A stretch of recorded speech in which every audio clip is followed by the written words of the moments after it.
The Church of South India diocese of Medak Holy Trinity Church Bolarum estate సమర్పిస్తున్న daily Bible డివోషన్స్కి స్వాగతం. ఈరోజు త్రిత్వములో పరిశుద్ధాత్మ దేవుని యొక్క పాత్ర, the role of God the Holy Spirit in Trinity అనే అంశంపై వారి సందేశాన్ని కొనసాగిస్తూ మన సంఘ సభ్యులు శ్రీమతి క్లారిజా క్రిస్టిన్ ఫిలిప్ గారు దైవ సందేశాన్ని అందిస్తున్నారు. పరిశుద్ధాత్మ దేవుని దీవెనలు మీ అందరిపై సమృద్ధిగా వర్షించాలని ప్రార్థిస్తూ సందేశానికి ముందుగా ఈ భక్తి గీతం.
సుతాశుతాత్మా ఒక్క దేవుడవు ఎల్ల పాపులను రక్షింపమిగుల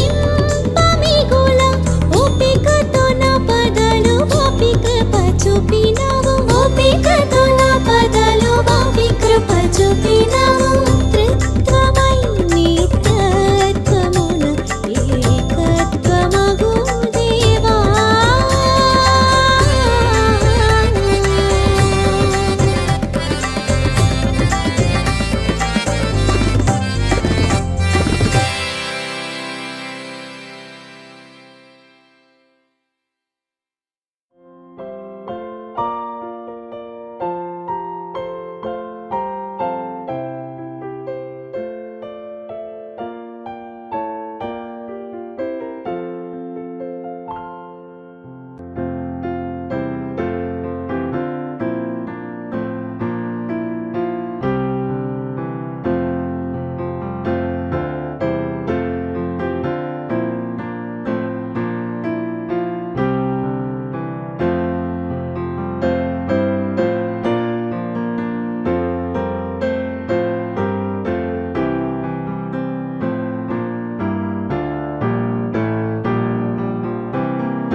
Holi Trinity Church Bolarum daily devotion కొరకు మీ అందరికీ నా ఆహ్వానం పలుకుతున్నానండి. ఈ రోజున వాక్యము ధ్యానించనై ఉండగా మొట్టమొదటిగా తలలు వంచినట్లయితే ప్రార్థిస్తాం. పరిశుద్ధాత్మదేవా, నీకే మహిమ ఘనత ప్రభావములు చెల్లిస్తున్నాం తండ్రి. ఈ రోజున ప్రభా, అవును తండ్రి, నా నోటికి నోరై ఉండి ప్రభా నీ ప్రియ సంఘంతో మాట్లాడి మీరు మహిమ పొందుకోమని యేసునామం నడుచున్నాను తండ్రి. ఆమేన్, ఆమేన్, ఆమేన్. త్రిత్వంలో పరిశుద్ధాత్ముని యొక్క పాత్ర. త్రిత్వంలో పరిశుద్ధాత్ముని యొక్క పాత్ర. The role of the Holy Spirit in God Trinity. ఈ రోజున మరి ఎఫెసీయులకు రాసిన 4వ అధ్యాయం 4 నుండి 6 వచనములు చదివేదము. ఎఫెసీయులకు రాసిన 4వ అధ్యాయము 4 నుండి 6 వచనాలు. శరీరం ఒకటే, ఆత్మయు ఒక్కడే, ఆ ప్రకారమే మీ పిలుపు విషయమై ఒక్కటే నిరీక్షణ యందుంటుటకు పిలువబడితిరి. ప్రభువు ఒకడే, విశ్వాసం ఒకటే, బాప్తిజం ఒకటే, అందరికీ తండ్రి అయిన దేవుడు ఒకడే. ఆయన అందరిపైన ఉన్నవాడే, అందరిలోనూ వ్యాపించి అందరిలోనూ ఉన్నవాడు. ఆమేన్, హల్లెలూయా.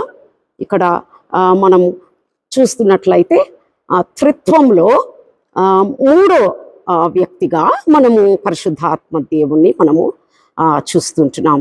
తండ్రి అయిన దేవుడు, తర్వాత కుమారుడైన దేవుడు, దాని తర్వాత పరిశుద్ధాత్మ దేవుడు. అయితే ఈ వాక్యం ప్రకారము మరి దేవుడు ఒక్కడే. దేవుడు ఒక్కడే అనగా తండ్రి అయిన దేవుడు, కుమారుడైన దేవుడు, పరిశుద్ధాత్మ దేవుడు ఒకటే. ఏకత్వము లేక వన్నెస్ ఏదైతే ఉన్నదో అది హీబ్రూ వర్డ్లో వన్ అనే పదంకి అఖాడ్ అనే పదం మనము చూస్తుంటున్నాం. హీబ్రూ పదమై ఉన్నది. కాబట్టి మరి ఈ విధంగా మనము ఏమని తెలుసుకొని ఉంటున్నామనంటే, ఇప్పుడు త్రిత్వమై ఉన్న దేవుడు మనము కలిగి ఉన్నాము. తండ్రి, కుమార, పరిశుద్ధాత్మ దేవుడిని కలిగి ఉన్నాము. Father and Holy Spirit are one. ఎఫెసీయులు 4 నుండి 6 వరకు మనం ఇక్కడ చూసినాము. తండ్రి మరియు పరిశుద్ధాత్మ ఏకరీతిగా ఏ విధంగా ఉంటున్నారో, మరి అలాగనే మరి తండ్రి కుమారుడు ఏకంగా ఉంటున్నారు. అది యోహాను 10వ అధ్యాయం 30లో కూడా మనము ఈ విషయాలు మనం చూసుకుంటున్నాము. అయితే మనకు ఒక స్పష్టత వచ్చి ఉంటున్నది. ద గాడ్ హెడ్ అనగా Father, Son and the Holy Spirit, తండ్రి, కుమార, పరిశుద్ధాత్మ ఒకడై ఉన్నాడనే విషయము మనము గ్రహించుకోవలసిన వారమై ఉన్నాము. ఆయనను కొన్ని మరి తండ్రి మరియు కుమారుడు లేక పరిశుద్ధాత్మ వారు చేయు కార్యములు లేక పనులు కొన్ని ఉంచున్నాయి. వాటి విషయంలో కూడా మరి కొన్ని మాటలు మనము బైబిల్లో నుండి మనము చూసుకుందాము. మరి బైబిల్లో నుండి ఇంకా కొన్ని వాక్యములు మనం తీసుకోకముందు మొట్టమొదటిగా మనం గ్రహించవలసిన విషయం ఏంటిది అని అంటే, తండ్రి యొక్క పాత్ర, తండ్రి అయిన దేవుని యొక్క పాత్ర. అయితే ఆయన ఏ విధంగా ఉంటున్నాడు అని అంటే, మరి హీఈస్ అన్ ఆపరేటర్, నడిపించేవాడుగా ఉంచున్నాడు, నడిపించే దేవుడై ఉంచున్నాడు. అలాగనే హిస్ సన్ యేసుక్రీస్తుల వారు అడ్మినిస్ట్రేటర్గా ఉంటున్నాడు, లేక పరిపాలించేవాడుగా ఉంటున్నాడు. అలాగనే పరిశుద్ధాత్మ దేవుడు ఎలా ఉంటున్నాడని మనం చూసినట్లయితే ప్రకటించేవాడుగా, అలా తండ్రి నడిపించేవాడు, కుమారుడు పరిపాలించేవాడు, మరి పరిశుద్ధాత్ముడు ప్రకటించేవాడు. ఏం ప్రకటిస్తాడండి పరిశుద్ధాత్మ దేవుడు? ఏం ప్రకటిస్తాడు అని మనం చూసినట్లయితే, జరగబోయే వాటి గురించి మర్మములను, తర్వాత దేవుడు ఏదైతే అతనికి చెప్పి ఉన్నాడో, ఏదైతే అతడు బయలుపరచవలసి ఉన్నదో అదియే మరి సంఘంకి మరి బయలుపరచడము జరుగుతుంది. సో పరిశుద్ధుల పట్ల మరి పరిశుద్ధాత్మ ఏ విధంగా మరి పనిచేస్తుందో మనము చూస్తుంటున్నాము. అలాగనే మరి తండ్రి అయిన దేవుడు మరి సర్వ అధికారాలు కలిగి ఉన్న తండ్రికి అదే విధంగా కుమారుడికి మరియు పరిశుద్ధాత్మకి కూడా ఉన్నట్లు మనం చూస్తుంటున్నాం. అటు సర్వాధికారములు కలిగిన వారు. మొట్టమొదటిగా తండ్రి అయిన దేవుడు ఏ విధంగా ఉంటున్నాడు అని చూసినట్లయితే, ఆయన మరి సోర్స్ లేక ఆధారంగా ఉంచున్నాడు. తండ్రి అయిన దేవుడు ఆధారంగా ఉంచున్నాడు. మరియు ఆ కుమారుడు ఏ విధంగా ఉంటున్నాడు అంటే ఇచ్చేవాడుగా ఉంటున్నాడు, a giver. Jesus Christ is a giver. తర్వాత హోలీ స్పిరిట్ ఏ విధంగా ఉంటున్నాడు అని అంటే, మరి ఆధారం నుండి కలిగే శక్తిగా ఉంటున్నాడు. పరిశుద్ధాత్మ దేవుడు మరి ఏ విధంగా పనిచేస్తున్నాడు అంటే, ఆధారము నుండి కలిగే, అంటే ఆధారం ఇక్కడ ఎవరు? తండ్రి అయిన దేవుడి యొద్ద నుండి మరి ఆధారం కలిగి, ఆధారం నుండి కలిగే ఒక శక్తిగా మనము చూస్తుంటున్నాము. ఈ శక్తి ఏం చేస్తున్నది అని మనం గమనించినట్లయితే, హోలీ స్పిరిట్ గాడ్ ఏం చేస్తాడు అని అంటే, మరి గొప్ప కార్యములు, మరి మానవులందరి కొరకు గొప్ప కార్యములు చేయడానికి అతడు ఉన్నాడని, మరి మంచి కార్యములు, మరి క్షేమము కొరకు, ప్రజలందరి క్షేమము కొరకు మరి ఆయన గొప్ప కార్యములు చేసేవాడుగా ఉంటున్నాడు. మరి ఆ కార్యములు ఏంటి అంటే, అద్భుతాలు కావచ్చు, ఆశ్చర్య కార్యాలు కావచ్చు, స్వస్థతలు కావచ్చు, ఇంకే ఏదైనా సరే మరి చాలా మరి గొప్ప పాత్ర పరిశుద్ధాత్ముడు తీసుకుంటున్నాడు మన జీవితాలలో అని మనం అది గ్రహించే విధంగా మనము అనుక్షణం కూడా మనము ఉండాలి. తర్వాత మనము చూస్తుంటున్నాము, తండ్రి మరి కుమారుడిని ఈ లోకంకి పంపించి ఉన్నాడు.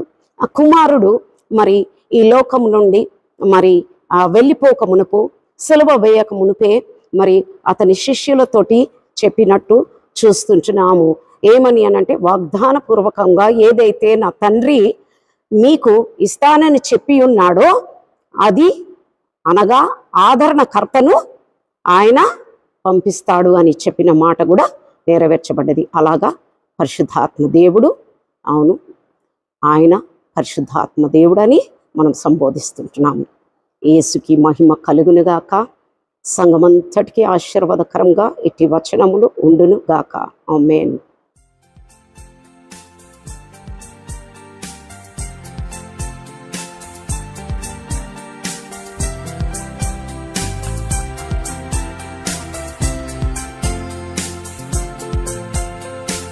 పరిశుద్ధ పరిశుద్ధ పరిశుద్ధ ప్రభువా, వరదూతలైనా వర్ణింపగలరా?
పరిశుద్ధ